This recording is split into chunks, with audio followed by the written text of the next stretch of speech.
This is the second of 3 lessons on the quadratic equation.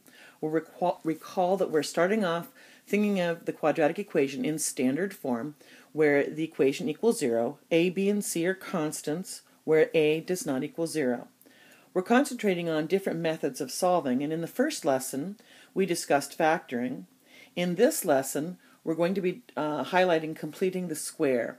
So this is what this lesson will be on, and the third lesson, which will be later, will be on the quadratic formula.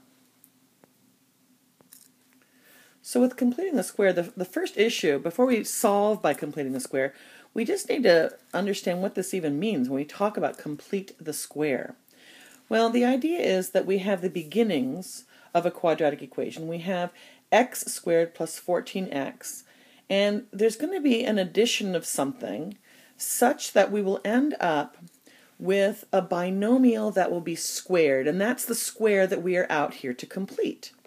We're trying to figure out what would we add to this equation, to the left-hand side, what would we add over here, so that when we factor it, we're going to get a binomial that is squared. This is the square we are trying to complete by adding something in here.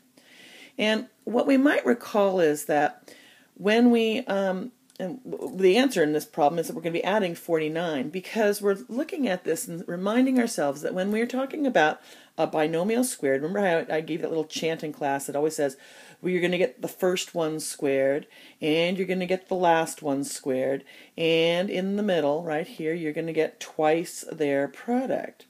So if this is the first thing squared, well, what did we square? We squared x, and there's the first thing. So I can see that I have that this is the first thing. And here I have the last thing squared. Well, what was squared to give me 49? Well, that would have been 7 that we would have squared there. And if we notice here that if we multiply the x times the 7, we get 7x, and twice 7x is 14x. The other thing you can look at is that 2 times, since this was a 1, 2 times what? Well, this is 2 times 7, and so then we square the 7. Because remember, it's always twice something. So 2 times what?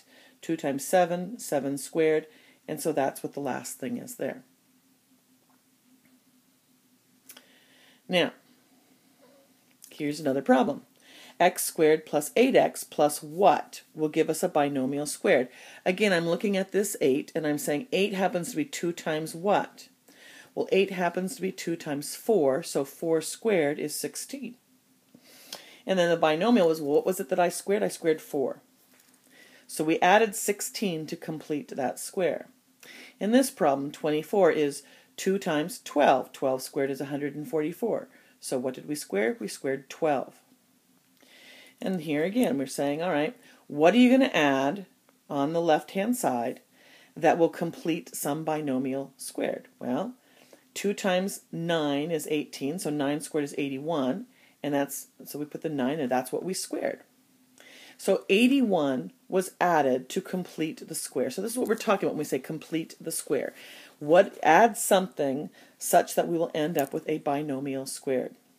The format, as you can see in these previous 4 problems, is that when you have a 1x squared plus some number, bx, what we always add is half of that b squared. We just take half of it and then square it.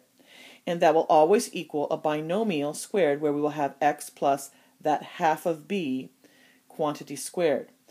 It's very important that you notice that in all of these problems, the coefficient to the x squared is 1.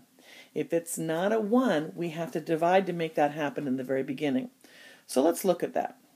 Just to complete some squares here. You'll notice that all 3 of these, first of all, start off with 1x squared. None of them have anything other than a 1x squared.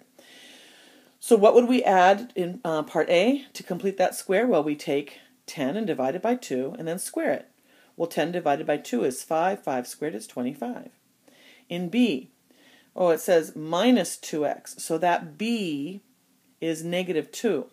So we're going to take negative 2 divided by 2, which is negative 1. But negative 1 squared is positive 1. And in part C, well, our b is 7. So we have 7 divided by 2. Well, that's just 7 divided by 2. Do not write it as a fraction, as a mixed number, and don't write it as a decimal. Keep it as a reduced improper fraction.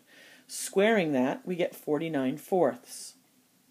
Now, what were the squares that we created from these? Well, the first one, we look at that 10 divided by 2 right here, not the squaring of it, just what's inside here, 10 divided by 2, and that is what we added well, we added 10 divided by 2 squared, but what that created was this binomial squared. In the next problem, note that we have a -1 here. So what are we going to add? We're going to add a -1 in the binomial. Sorry, we're not adding -1, we're adding +1, but it's creating the binomial x minus 1 quantity squared. And again, in part C, what we added was 49/4, but in the binomial, right here, we're going to have 7/2, so it's going to be x plus 7/2 quantity squared. Well, let's move on to how we use this now to solve by completing the square. Now, there's several steps. You'll want to get your notes out and be taking notes on this because there's 6 steps to solving by completing the square. So here's a quadratic equation, and it is in standard form. It equals 0, but we don't have 1x squared. And step number 1 is I need 1x squared, so we divide by the a. Remember, ax squared plus bx plus c. We're going to divide by that a. We're going to divide by that 3 every single term.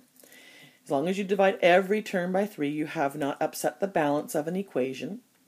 And then rewrite that. So now now we have it in the proper form. Here you can see right here we actually have a 1x squared. Step 2 is we're going to isolate this 1x squared plus bx, in this case, which is x squared minus 4x. We're going to isolate that by subtracting 2 from both sides. And you'll notice that I've left a gap here. I leave a gap because we're going to be completing the square right here. So I'm going to add the b, this -4. This is now my b here. I'm going to add b divided by 2, or 1/2 of b, quantity squared, to both sides. So we're adding -4/2 quantity squared to both sides. Step 4 is to simplify. So first of all, I've simplified that -4/2 is -2. And I'm going to leave that alone here on the left. I'm going to leave that. I'm not going to square it on this side because that's to help remind me what the square is that I completed. But on this side, I need to finish simplifying. And so I've got -2 squared is 4.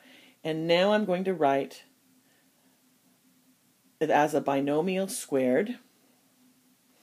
And so I've got x minus 2 quantity squared equals 2. Now remember, this is where I know what goes in the binomial. The b divided by 2, the 1/2 of b, is what goes in the binomial that's being squared. Step 5 says, well, now that I've got a perfect square equals something, I'm going to take the square root. And don't forget, when you take the square root, you have a plus or minus of the square root. So I'm going to take the square root of both the left side and the right side, and I end up x minus 2 equals plus or minus the square root of 2. And the last step is to isolate that x by adding or subtracting whatever is there to get, so the x is all by itself. So in this case, I'm going to add 2 to both sides, and I get that x equals 2 plus or minus root 2. And that is the solution to this equation using completing the square. Here's another problem. We're going to go through these a little bit faster. You should have written down those steps. Don't forget to pause. You can rewind and play that back again if you need to. But step 1, well, make sure that it's in standard form and that the a is a 1. In this case, a is already a 1. So now I'm going to isolate the x squared plus 6x. So I'm going to subtract the 7 to both sides. Now I'm going to add half of my b squared to both sides. I'm going to simplify. I'm going to square that. Continue to simplify and write it as a perfect square that it is. And I still have to simplify that binomial. So I've got x plus 3 quantity squared equals 2. Take the square root of both sides, remembering the plus or minus. I get x plus 3 equals plus or minus square root of 2. I subtract the 3 from both sides, and I get x equals -3 plus or minus the square root of 2. And that is the solution to this quadratic by using completing the square. Here's another one. Again, my a is already a 1, so it's nice. I don't have to divide by anything. And I'm going to isolate the first 2 terms, the x squared and the bx. So I'm going to add 2 to both sides. Now I'm going to add half of my b, so 3/2 quantity squared. I'm going to add half of the b quantity squared to both sides. I have to do some simplification, so here's my fraction work. You're going to frequently have to do some adding and subtracting of fractions. But 3/2 squared is 9/4, so 2 can be written as 8/4. Adding that together, I get 17/4. So I continue to simplify and write the binomial squared. I now take the square root of both sides. And don't forget, you need to always rationalize that denominator. Well, in this case, it was easy because I've got a 4 in the denominator, and the square root of 4 is 2. But don't forget, you'll always need to rationalize that denominator. Now I'm going to subtract the 3/2 from both sides, and I've got x is equal to -3/2 plus or minus the square root of 17/2. This is the way I like to see the answer. Even though it's 2 fractions, it's not 1 fraction as an answer, but this is the way I like to see it. Your textbook will most likely write it as 1 fraction. Well, they're going to put them all over the common denominator of 2, -3 plus or minus the square root of 17/2. Both of these answers are perfectly acceptable. The next lesson that you're going to go is going to be on the quadratic formula. So I'm going to stop here. We're going to do some more practice on completing the square in class, and you'll need to watch the third of this series of lessons, and the third will be on the quadratic formula.